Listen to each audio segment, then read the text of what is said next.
Welcome back to simplification of surds. So a surd is in its simplest form when the number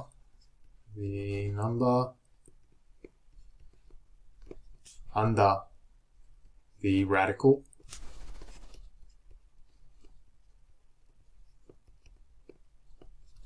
does not have any perfect square factors. So any perfect square factors. So a perfect square factor being 1, 4, 9, 16, 25, 36, and so on. Now going down to some examples, consider if we want to simplify the surd root 12, we ask ourselves, well, we can simplify it, but how do we simplify that? And we have to go through the process of, well, we ask ourselves, what are the factors of 12?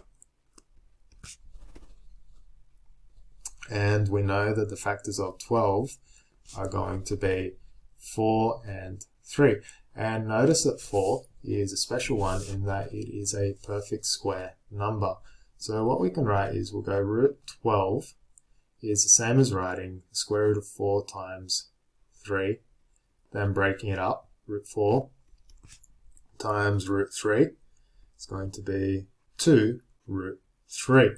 Now looking at question 2, we've got the square root of 32. And much like in question 1, we ask ourselves, what are the factors? What are the factors of 32?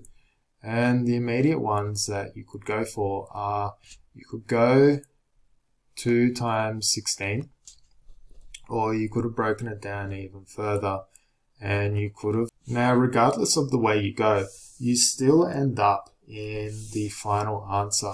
So if you went, say for example, 2 root 16, what you'd find is that you're going to go for a result of 16 times 2, and that will break down into root 16 times root 2, and that will be 4 root 2. Now moving on to question 3, it is the square root of 192.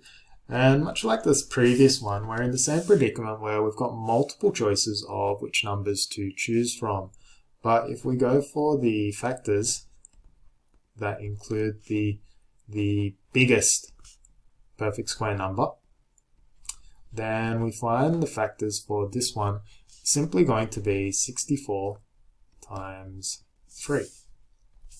So if we break this up into 64 times 3, then we go root 64 times root 3.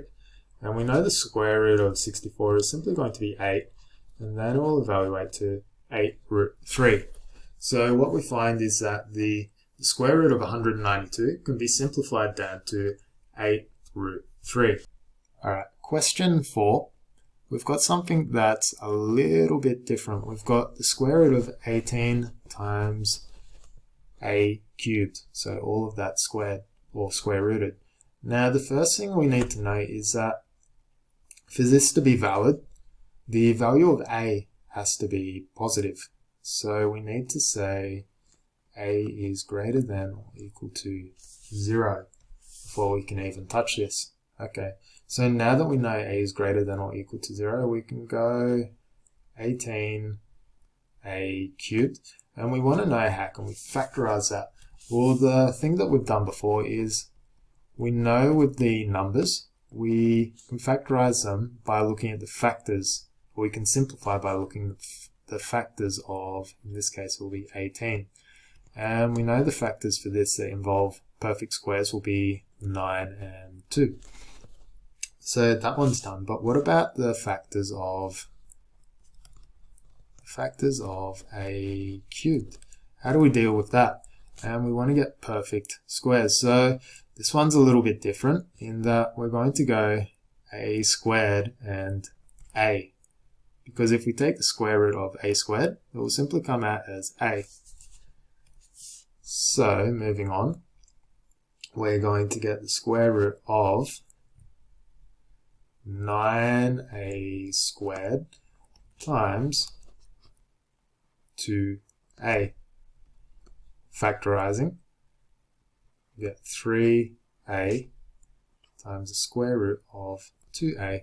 So this is how we would deal with a problem or an expression that had a variable inside the radical bracket. Surds should be simplified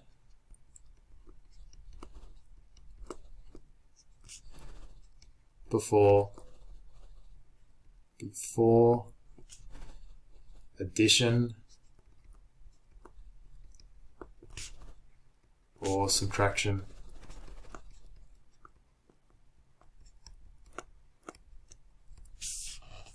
So question 5, we've got 2 root 5 plus root 48 minus 2 root 20 minus root 27.